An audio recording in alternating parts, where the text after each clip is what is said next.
What if one of the things you think makes intimacy better is actually making your partner feel less comfortable? Today, we're looking at 5 common mistakes that many men make without realizing it, and more importantly, what to do differently. What if the problem in your intimate relationship isn't that you're doing too little, but that you're doing something your partner never really wanted in the first place? That may sound surprising, especially if you've been with your partner for many years. You may think experience should automatically tell you what works. But knowing your partner well does not always mean knowing exactly what makes them feel comfortable, connected, and appreciated in intimate moments. Many men genuinely want to be better partners. They're not careless. They're simply assuming that what feels good or romantic to them will automatically feel the same to their partner. And that assumption can create a quiet disconnect. Sometimes the problem is rushing. Sometimes it's assuming instead of asking. Sometimes it's focusing so much on getting the right response that intimacy begins feeling like a performance. Today, we're looking at 5 common foreplay mistakes women may wish their partners would stop making, along with what you can do differently. This isn't about blaming men or claiming every woman wants the same thing. Every person is different. The real goal is simpler: learning how patience, communication, attention, and emotional connection can make intimate moments feel more natural for both partners. And before we reach mistake number 1, there's an important reason 2 people can experience the exact same moment very differently. Section 2. Why men and women can experience foreplay differently. One of the biggest misunderstandings about intimacy is believing there is one universal formula that works for everyone. There isn't. Even 2 people of the same age, in the same relationship, can respond completely differently to touch, affection, timing, communication, and emotional closeness. Think about something simple like music. One person can hear a particular song and immediately feel relaxed. Another person may hear the same song and feel nothing special. The song hasn't changed. The person experiencing it has. Intimacy can work in much the same way. Your partner's experience can be influenced by stress, tiredness, confidence, relationship dynamics, previous experiences, medications, hormonal changes, physical comfort, and what is happening emotionally that day. This becomes particularly important as people get older. Bodies change. Relationships change. Priorities change. What felt comfortable or exciting years ago may not feel exactly the same today. That does not mean something is wrong. It means communication becomes more valuable. There is also an important difference between physical response and emotional readiness. Someone may care deeply about their partner while still feeling distracted, stressed, or uncomfortable. The brain is not separate from the rest of the intimate experience. It is part of it. That is why pressure can sometimes work against connection. Imagine trying to fall asleep while someone keeps telling you, "You need to relax." The instruction itself creates pressure. Intimacy can be similar. When someone feels watched, judged, rushed, or expected to respond a certain way, relaxing may become harder. Research into sexual health consistently recognizes the importance of psychological, relationship, and physical factors working together. There is no single switch that controls desire. So, the first lesson is simple. Don't assume your partner's experience is identical to yours. And that brings us to the first mistake, because when people believe they already know what should happen next, they often make one very common error. Section 3. Mistake number 1. Rushing the process. The first mistake is rushing, and rushing does not necessarily mean being careless. Sometimes a person can be genuinely enthusiastic, affectionate, and well-intentioned, yet still move faster than their partner feels comfortable with. Think about the difference between walking through a beautiful garden and running through it. You might reach the other side faster by running, but you would notice far less along the way. Intimacy can be similar. Many couples become familiar with a routine. One thing happens, then another, and eventually the sequence becomes almost automatic. Familiarity can be comfortable, but it can also make you stop paying attention. The problem is that your partner may not be experiencing the moment the same way you are. Perhaps she needs more time to relax. Perhaps she has had a stressful day. Perhaps she simply prefers a slower pace. Or perhaps she is enjoying the connection and does not want the moment to feel rushed toward a particular outcome. None of those possibilities means you have failed. It simply means the pace matters. One of the most useful changes a couple can make is learning to notice rather than assume. Is your partner relaxed? Is she engaged in the conversation? Does she seem comfortable? Is she responding positively? Or does she appear distracted, tense, or hesitant? These signals do not provide a perfect answer by themselves, and body language should never replace communication. But they can tell you when it may be wise to slow down and check in. A simple question can be surprisingly powerful. Are you comfortable? That question does not have to sound clinical. In a healthy relationship, it can simply communicate care. There is also a psychological reason patience can matter. Anticipation gives the brain time to become engaged with the experience, instead of treating it like a task that needs to be completed. Think about eating a favorite meal. If you swallow every bite as quickly as possible, you may technically finish the meal, but you miss much of the enjoyment. The same principle can apply to closeness. Slowing down also creates room for your partner to communicate preferences. Maybe she likes something you never noticed before. Maybe she wants a different pace. Maybe she simply wants more affection and conversation before anything progresses. You cannot discover those differences if you are constantly moving forward. And there is another issue that becomes especially important for men who have been in long-term relationships, assuming that because something worked before, it must still be preferred now. People change. Stress changes. Health changes. Confidence changes. Relationships evolve. So instead of thinking, I already know what she likes, try thinking, I know her, but I'm still interested in learning. That small mental shift can transform intimacy from a routine into a conversation without words. But there is another mistake that often follows this one. Even when a man slows down, he can still believe he already knows exactly what his partner wants, and that assumption can create an entirely different kind of disconnect. Section 4. Mistake number 2. Assuming you know what she likes. The second mistake is assuming you already know what your partner likes. This is one of those mistakes that often comes from good intentions. A man may think, we've been together for years, I know her, and in many ways he probably does. He knows her favorite foods, he knows which television shows she enjoys, he knows what makes her laugh. He may know how she takes her coffee and what kind of day she has had just by looking at her face. But intimacy is not a fixed instruction manual. Preferences can change. Something that felt comfortable years ago may feel different today. Something she once enjoyed may no longer be appealing. And something she never mentioned before may become important as circumstances change. This is especially relevant as couples move through different stages of life. Physical changes, stress, medications, hormonal shifts, relationship experiences, and simple changes in preference can all influence intimate experiences. So the idea that you should automatically know everything can actually make communication harder.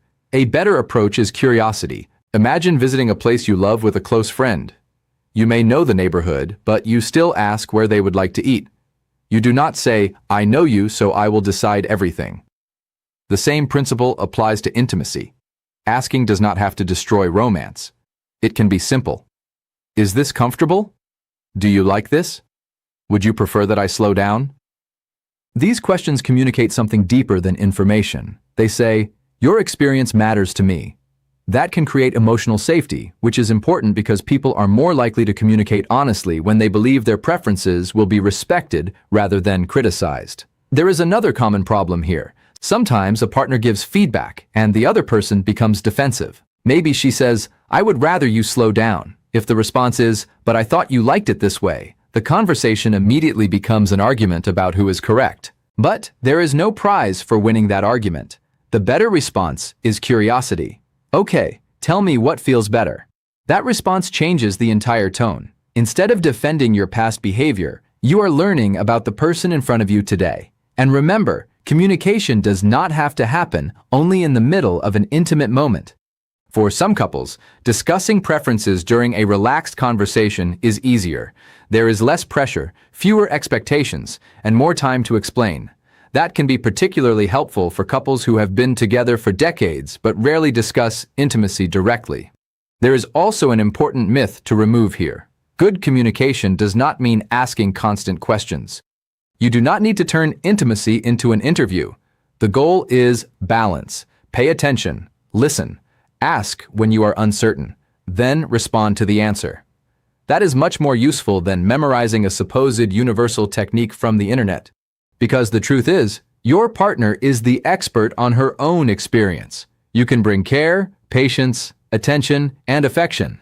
But you cannot assume you know what another person feels. And once you stop trying to guess perfectly, another problem becomes easier to recognize. Sometimes, men become so focused on getting the right reaction that they accidentally turn intimacy into a performance. Section 5. Mistake number 3. Turning foreplay into a performance test. The third mistake is turning intimacy into a performance test. This can happen quietly. A man may start wondering, "Am I doing this correctly?" Then he watches his partner's reaction. Is she enjoying this? Is she responding enough? Am I taking too long? Should I change something? At first, those thoughts may sound like attentiveness, but too much attention on performance can create pressure for both people. Imagine trying to have a relaxed conversation while constantly asking yourself whether the other person thinks you are interesting. You would probably become self-conscious. You might stop listening naturally because part of your attention would be focused on judging yourself. Intimacy can become the same way. The goal should not be to produce a particular reaction on demand. People are not machines. There can be days when someone is highly responsive and days when stress, fatigue, or emotional distraction changes the experience. That variation is normal. This is especially important for adults over 50 because life often becomes more complicated with age. Work, family responsibilities, caregiving, sleep problems, medications, health concerns, and relationship stress can all influence desire and comfort. That does not mean intimacy has disappeared. It means context matters. One of the most helpful changes is replacing performance thinking with curiosity. Instead of asking yourself, "Am I doing everything right?" Ask, "Are we both comfortable and connected right now?" That question is much healthier. It shifts your attention away from proving yourself and towards sharing the experience. And this matters emotionally. A partner can often sense when the other person is desperately trying to get a certain response. Even when the intention is positive, the pressure can make the moment feel less natural. You do not need to earn a score. There is no perfect performance. There is simply communication between two people. This is also why comparisons can be harmful. Movies, pornography, social media, and exaggerated stories can create unrealistic expectations about how intimacy is supposed to look or how quickly someone should respond. Real relationships are not scripted. Real bodies are not predictable every time. Real people have emotions. A healthier approach is to focus on what is actually happening between you and your partner rather than comparing your relationship with an imaginary standard. There is also a surprising benefit to letting go of performance pressure. You may become more attentive. When you stop monitoring yourself, you have more mental space to notice your partner. You can listen more carefully. You can recognize when she wants to slow down. You can notice when she is relaxed. You can respond instead of simply following a routine. And that brings us to the fourth mistake. Because even if you slow down and stop assuming, none of that helps if you fail to notice the feedback your partner is already giving you. Section 6. Mistake number 4. Ignoring feedback and body language. The fourth mistake is ignoring feedback. Your partner communicates in many ways. Sometimes she will tell you directly. Sometimes she may ask you to slow down. Sometimes she may move closer, relax, smile, or show enthusiasm. Other times she may become quiet, tense, distracted, or pull away. But there is an important rule here. Body language is information, not proof. You should never assume that one facial expression or movement tells you exactly what someone wants. If you are uncertain, ask. A useful framework is simple. Notice, pause, ask, and adjust. Notice what is happening. Pause rather than automatically continuing. Ask if you are uncertain. Then adjust according to the answer.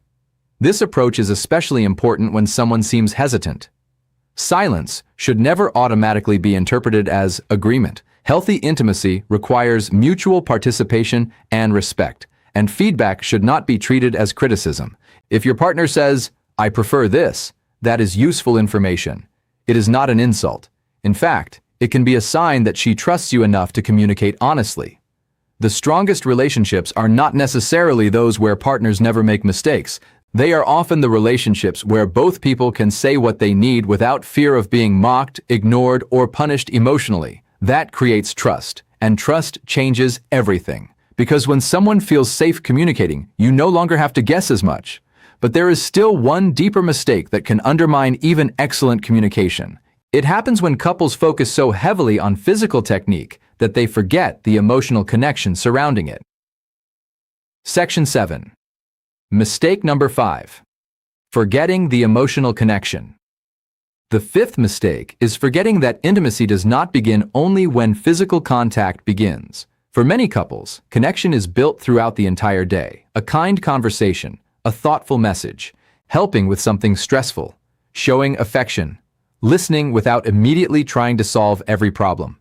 These small moments can influence how emotionally connected two people feel when they eventually have private time together. That does not mean emotional connection automatically guarantees desire. Human beings are more complicated than that, but feeling respected, valued, safe, and appreciated can create a healthier environment for intimacy. Think about a door. You can push harder against a locked door, but that does not make it open. Sometimes, the better approach is understanding what is keeping it closed. Emotional distance, unresolved conflict, exhaustion, embarrassment, or stress can make someone less comfortable.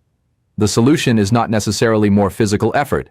Sometimes the solution is conversation. This is one reason couples should not treat intimacy as a separate part of their relationship. If partners only communicate about bills, children, work, chores, and responsibilities, they may eventually forget how to communicate affectionately. That emotional distance can quietly enter private moments. The good news is that connection can be rebuilt. Start with simple things. Ask how your partner is feeling. Listen. Show affection without expecting something in return. Give compliments that are sincere. Create moments where neither person feels pressured to perform. These behaviors may seem unrelated to intimacy, but they can strengthen the emotional foundation of a relationship. And there is another important point for couples who have been together for many years. Familiarity should not become invisibility. Your partner may still want to feel noticed, not evaluated, not compared, not treated like a routine. Noticed. That can mean remembering something she said, appreciating her appearance, thanking her for something she does, or simply giving her your full attention.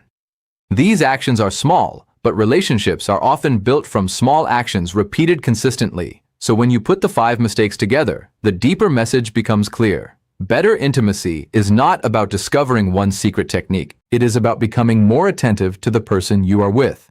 And that gives us a much more useful question. What should you actually do instead? Section 8. The better approach. 5 principles to remember. Instead of trying to memorize complicated rules, think about 5 simple principles. First, slow down. Give your partner time to relax and respond. Intimacy does not need to feel like a race toward a destination. Second, stay curious. Do not assume that because you have been together for years, you already know everything. Ask. Listen. Learn. Third, pay attention. Notice comfort, enthusiasm, hesitation, and changes in mood. If something is unclear, communicate rather than guessing. Fourth, remove performance pressure. You are not taking an examination. Your partner is not giving you a grade. The goal is mutual comfort and connection. Fifth, protect the emotional connection. Affection, respect, trust, kindness, and communication matter outside intimate moments too. These principles sound simple, but simple does not mean unimportant. In fact, many relationship problems become easier when couples stop searching for complicated solutions and start improving basic communication. Think about driving. You do not need to know every mechanical detail of an automobile to become a safer driver. You need to understand the important controls, pay attention to the road, and respond appropriately to changing conditions. Relationships are similar. You cannot control every feeling your partner experiences, but you can control whether you listen. You can control whether you respect boundaries. You can control whether you slow down when something seems uncomfortable. You can control whether feedback makes you defensive or curious, and those are powerful choices. Now, let's make these ideas practical by looking at what healthy communication actually sounds like in real life. Section 9. The real life test. What healthy communication looks like. Imagine a couple preparing for an intimate evening. One partner seems distracted. A common reaction might be to continue because the moment has already started. A healthier response is to notice the change and ask, "Everything okay?" That small question can open a conversation. Now imagine the partner says, "I'm just exhausted today." The answer does not have to be disappointment. It can simply be understanding. Another situation, your partner says she would prefer a slower pace. Instead of thinking, I must have done something wrong, simply treat the information as guidance.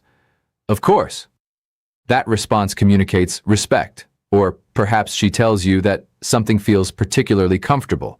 Listen to that information too. Good communication is not only about noticing problems, it is also about learning what works. And if a conversation about preferences feels awkward, remember that awkward does not mean unhealthy.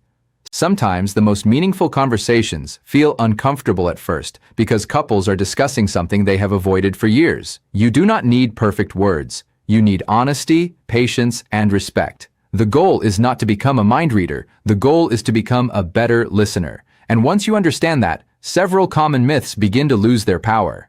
Section 10. Common myths. Men should stop believing. One common myth is that more intensity is always better. It isn't. More is not automatically better when the other person prefers something slower, gentler, or simply different. Another myth is that all women respond the same way. They do not. Individual preferences vary widely, and treating one person's experience as a universal rule can create confusion. Another myth is that asking questions automatically ruins the mood. In a healthy relationship, respectful communication can actually strengthen trust. The problem is not asking. The problem would be asking in a way that feels like pressure or refusing to accept the answer. There is also a myth that experience means you should automatically know everything about your partner. Experience helps, but people continue changing. Finally, there is a damaging belief that your partner's response measures your value as a man. It does not. Intimacy is influenced by many factors, including health, stress, emotions, medications, relationship dynamics, and personal preference. So, if something does not go exactly as expected, do not immediately turn it into a judgment about yourself or your partner. Treat it as information. That mindset creates room for improvement without shame. And now, let's reduce the entire discussion to a simple framework you can remember. Section 11. The simple 5-step checklist. Remember 5 things. Slow down, stay curious, pay attention, remove performance pressure, protect the emotional connection. That is the foundation. You do not need to become perfect overnight. Start with one change. Maybe today it is listening more carefully. Maybe it is asking instead of assuming. Maybe it is slowing down and giving your partner more room to communicate. Small changes can create meaningful differences when they are practiced consistently. And if you remember only one message from this entire video, remember this. Better intimacy is not about knowing a secret formula. It is about knowing the person beside you. Section 12. Final recap plus emotional close plus CTA. The 5 mistakes are simple: rushing, assuming, performing, ignoring feedback, and forgetting emotional connection. The better approach is patience, curiosity, communication, attention, and respect. You do not have to be perfect. You simply have to be willing to listen and adjust. Because the strongest intimate relationships are not built by guessing what another person wants. They are built by creating enough trust for both people to say what they need. If this video helped you see intimacy differently, share it with someone who may find it useful, and subscribe for more practical, evidence-aware health and relationship education for adults over 50.